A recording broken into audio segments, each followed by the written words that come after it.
Hey everyone. All right, so in this video, let's talk insurance when you are on the Turo marketplace. I'm going to cover this topic in small little segments because there's so much to it. So I'm going to do it in little bite sizes so it's a little bit easier to take in and kind of understand. So let's start with you listing your car on the platform and getting that host protection, otherwise known as insurance, through Turo, but they call it host protection. So when you see that verbiage on their site or on their FAQ, just know that it's essentially insurance, right? In case something happens on your trip.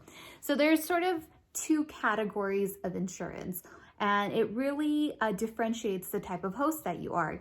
You're either a regular host who takes host protection from Turo, which they offer 5 packages, or you're a commercial host and you offer your own commercial insurance to your guests, which is a small amount of people on the platform. At least from what I've seen, I don't see that many people taking that route. Oftentimes I do see other car rental companies or dealerships that are considered commercial hosts because they have their own insurance setup. So essentially they just use Turo to list their cars and find people to rent from them. Now for Turo, if you're a commercial host, the main thing is this, is that as a commercial host, you have to offer your guests daily insurance and you're responsible for everything. So if they take the car out on a trip and it gets totaled, or they get into an accident, or they don't fill up with gas, whatever it might be, that is all on you. You have to have really your own system of handling it, and that's about it. So essentially Turo is just kind of like a lead gen for you and a system to handle rentals and to get people coming in, checking out, managing messaging. So you're basically just leveraging their technology and their marketing as a commercial host. That's probably the best way to put it. Now, the interesting thing when you're a commercial host is the way that Turo makes money is they rev share with their host, right? And the percentage that you pay them is all determined by what your host protection is. I didn't know this, but for a commercial host, you get 92.5% of your earnings, and then the rest goes to Turo. So what is that, 7.5%? I don't know why it's 92.5%. I remember it used to be 90%, so I'm not sure what the reason for that is. If there's any commercial hosts out there, definitely let me know why it's 92.5%. But anyways, that's a pretty awesome cut. So you're essentially paying 7.5% to use their technology and to leverage their marketing to acquire a customer. So that's pretty good if you have that set up. I am not personally a commercial host, and I probably only know like 1 or 2 people that are.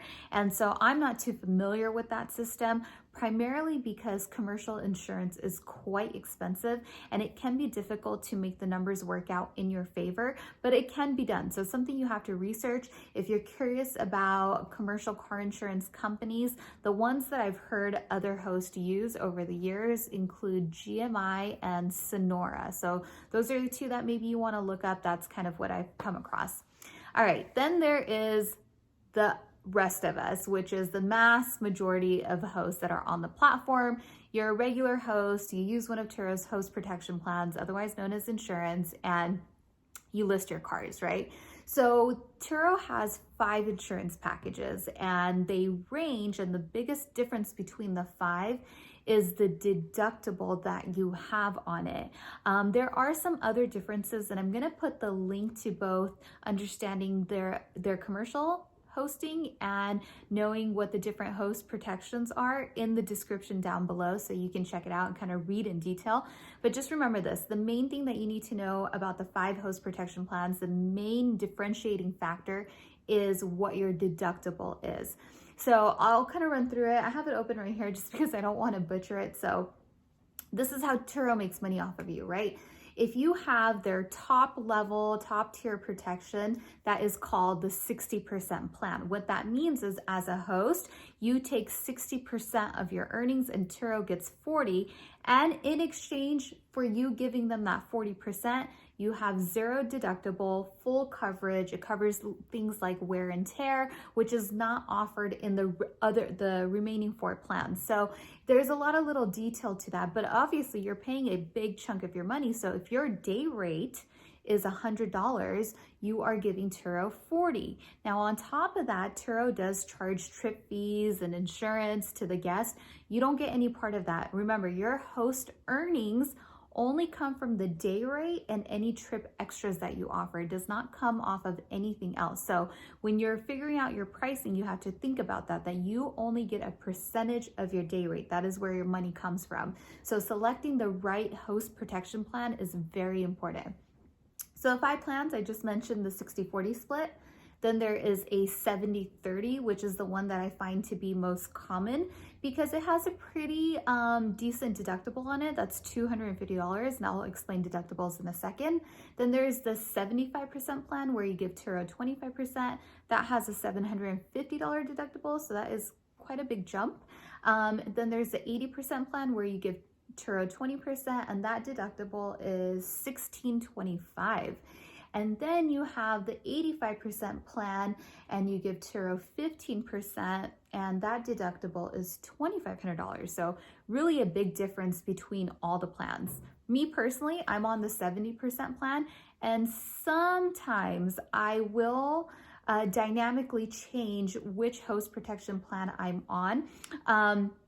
That's also another conversation, but just real quick, I do that because if business is really, really busy, then I can make more money earning the extra percentage and still account for any deductibles I might have to pay versus paying a higher percentage and taking a lower deductible. The math doesn't work out right. So I'll go into that in another video, but let's talk deductibles and what that means. So the main thing to remember that a lot of people get really confused on, and it's almost like when it happens, they get blindsided and they can't even understand why it is the way that it is if anything happens to your car during a trip, it doesn't matter who's at fault.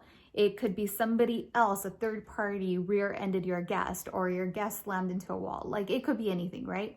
Does not matter what the situation is, what the cause was, doesn't matter. Any damage that occurs to your car, the coverage for that damage comes from your host protection plan. So whether the renter got insurance or not, because they have the option to decline, doesn't matter which level of insurance they got, what their deductible is, it does not matter. It's completely separated.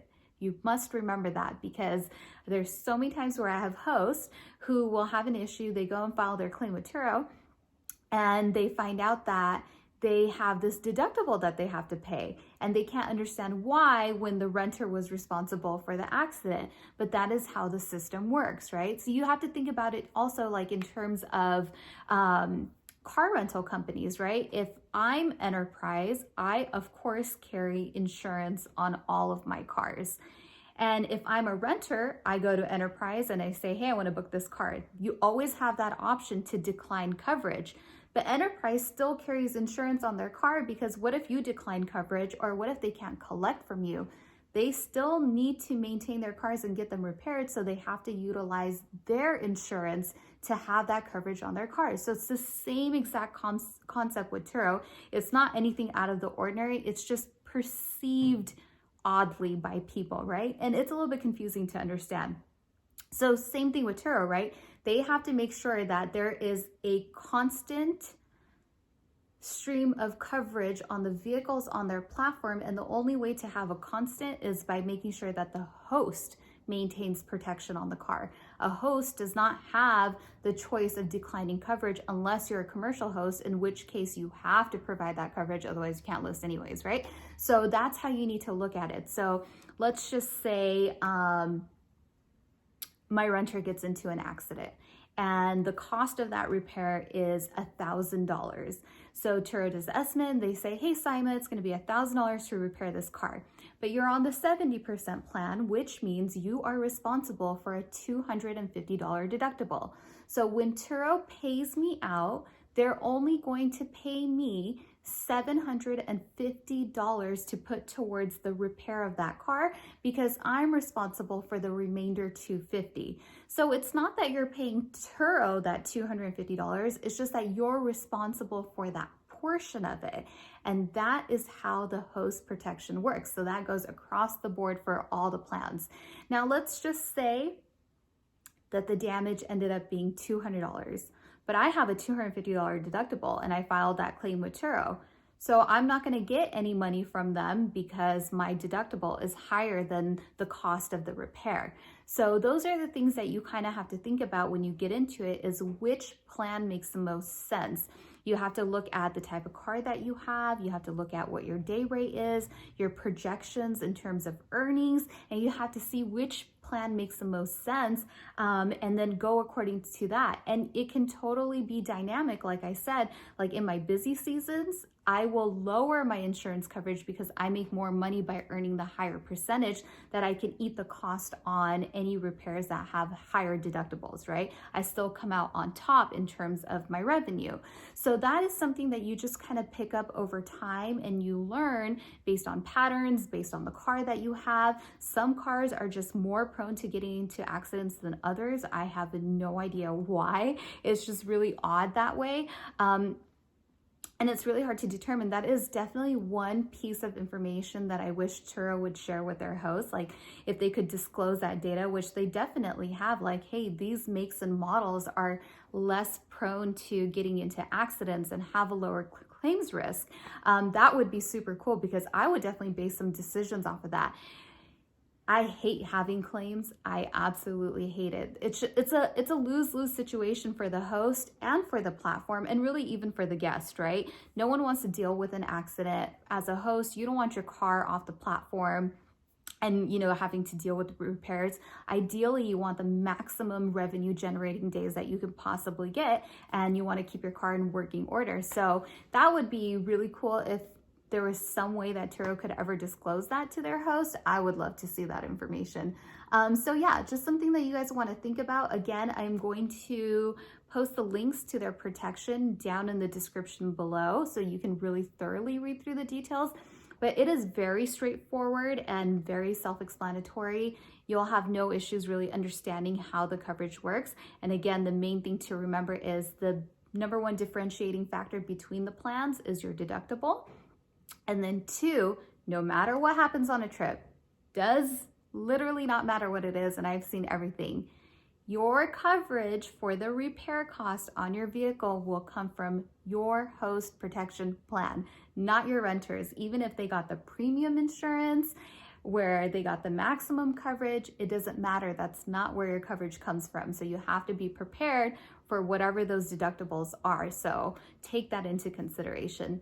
All right, you guys, I will definitely do more segments on this and talk to you guys about the different aspects of insurance, like, you know, how do you personally insure your cars, especially if you live in a state where insurance is mandatory. I actually don't know if there are any states where it's not mandatory, but I know California is super strict on that. So you do have to maintain coverage. So I will go into that as well, but we'll leave this video here for today. Once again, thank you so much for watching, you guys. My name is Saimah, and this is Saimah's Experience. And if you like this channel, be sure to subscribe.